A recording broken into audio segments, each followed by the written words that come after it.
शताब्दी महोत्सव मनाएंगे और इसके लिए हमने एक मानचित्र बनाया है। एक बार फिर आपको धन्यवाद देना चाहूंगा कि आप हमारे साथ यहाँ पर फ्रांस में आए इस खास दिन के लिए, और जो 14 जुलाई की जो परेड है उसमें आपके जो आर्म फोर्सेस जिन्होंने भाग लिया है उनको भी धन्यवाद देना चाहूंगा।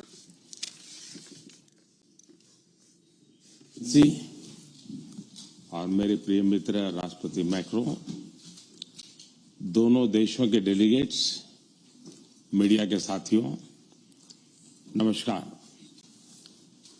पेरिस जैसे खूबसूरत शहर में इस गर्मजोशी भरे स्वागत के लिए मैं राष्ट्रपति मैक्रो का आभार प्रकट करता हूं।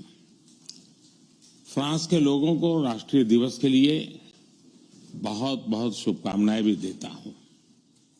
यह दिवस विश्व में लिबर्टी, इक्वालिटी और फ्रेटर्निटी जैसे मूल्यों का प्रतीक माना जाता है। ये मूल्य हमारे दो लोकतांत्रिक देशों के संबंधों का भी एक महत्वपूर्ण आधार है। आज मुझे इस उत्सव में मुख्य अतिथि के रूप में शामिल होने का गौरव मिला। मुझे खुशी है कि इस अवसर की शोभा और गरिमा बढ़ाने के लिए भारत की तीनों सेनाओं की टुकड़ियों ने भाग लिया। भारतीय राफेल एयरक्राफ्ट का फ्लाई पास भी हम सब ने देखा। हमारी नौसेना का जहाज भी फ्रांस के पोर्ट पर मौजूद था, यानी जल, थल, नभ। हमारे बढ़ते सहयोग की एक शानदार तस्वीर हमें एक साथ देखने को मिली। कल राष्ट्रपति मैक्रो ने मुझे फ्रांस के सर्वश्रेष्ठ राष्ट्रीय पुरस्कार से सम्मानित किया। यह सम्मान 140 करोड़ भारतवासियों का सम्मान है। फ्रेंड्स, हम अपनी स्ट्रेटेजिक पार्टनरशिप की 25वीं वर्षगांठ मना रहे हैं। बीते 25 वर्षों के मजबूत आधार पर हम आने वाले 25 वर्षों के लिए रोड मैप तैयार कर रहे हैं। इसमें बोल्ड और महत्वाकांक्षी लक्ष्य निर्धारित किए जा रहे हैं। भारत के लोगों ने भी इस कालखंड में एक विकसित देश बनाने का संकल्प लिया है। इस यात्रा में हम फ्रांस को एक नेचुरल पार्टनर के रूप में देखते हैं। 2 दिनों में हमें आपसी सहयोग के सभी क्षेत्रों पर विस्तार से बात करने का अवसर मिल रहा है। आर्थिक संबंधों को और सुदृढ़ करना हमारी साझा प्राथमिकता है।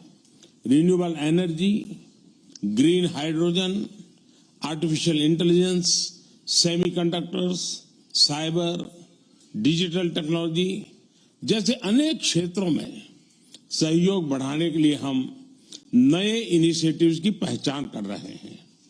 भारत के यूपीआई यानी यूनिफाइड पेमेंट्स इंटरफेस को फ्रांस में लॉन्च करने पर समझौता हुआ है। हम दोनों देशों के स्टार्टअप और इनोवेशन इकोसिस्टम को आपस में जोड़ने पर बल दे रहे हैं।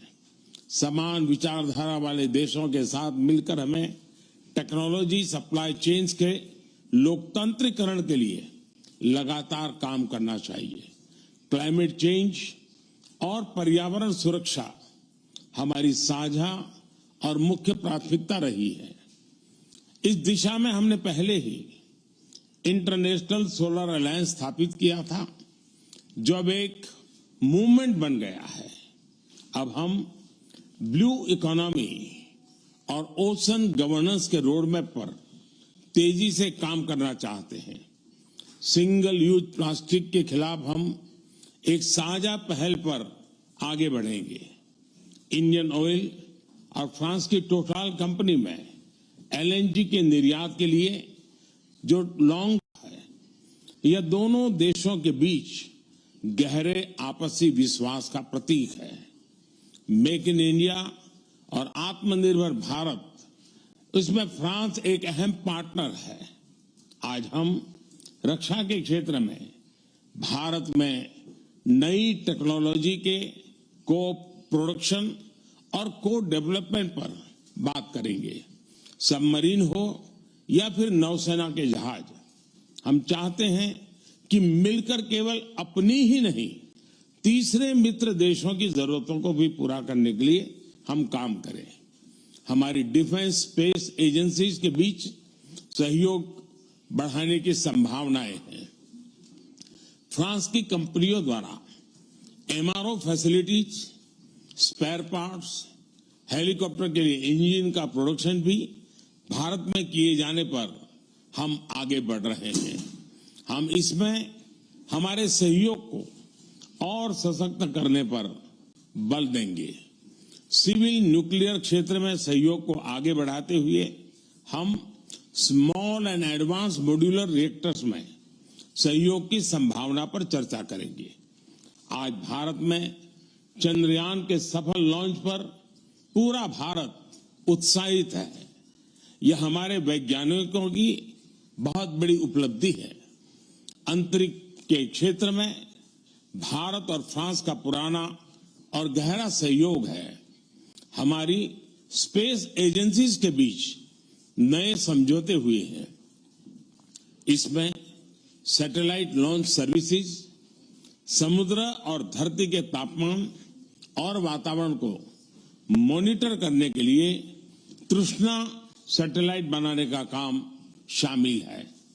Space based maritime domain awareness जैसे क्षेत्रों में भी हम अपना सहयोग बढ़ा सकते हैं।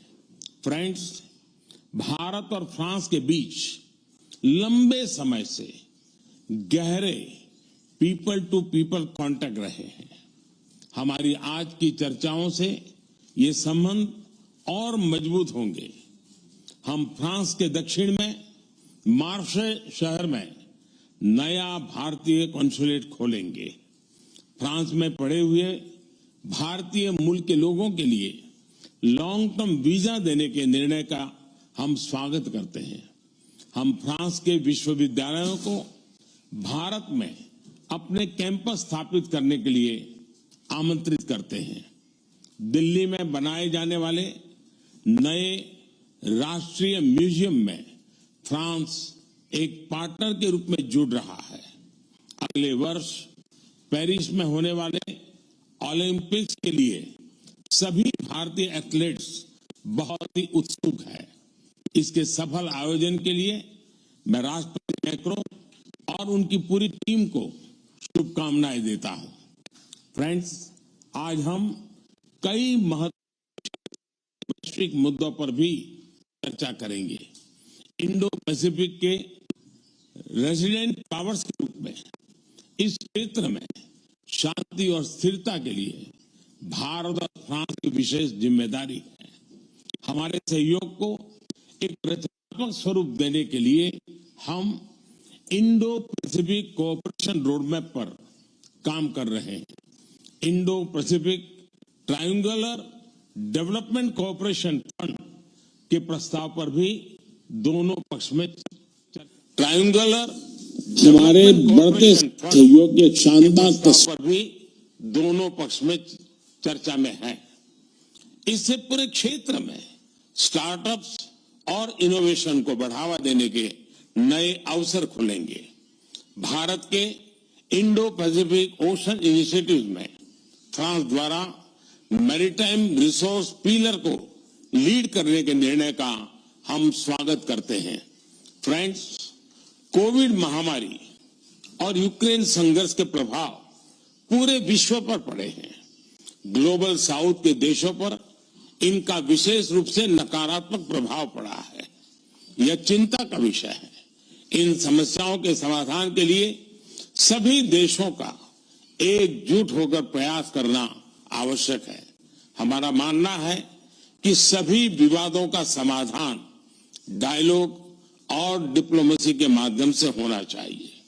भारत स्थायी शांति की बहाली में योगदान देने के लिए तैयार है। आतंकवाद के विरुद्ध लड़ाई में भारत और फ्रांस हमेशा साथ रहे हैं। हम मानते हैं कि क्रॉस बॉर्डर टेररिज्म को समाप्त करने के लिए ठोस कार्रवाई की आवश्यकता है।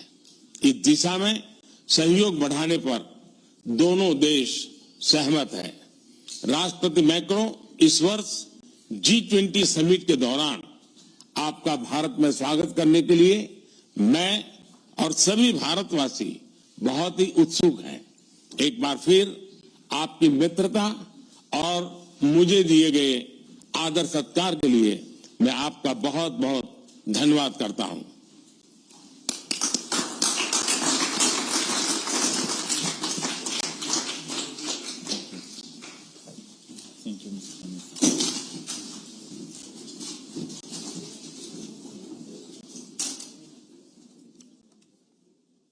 तो सीधे तौर पे हमने सुना प्रधानमंत्री नरेंद्र मोदी और फ्रांस के राष्ट्रपति इमैनुअल मैक्रों ने अपनी अपनी बात को रखा है प्रेस के सामने।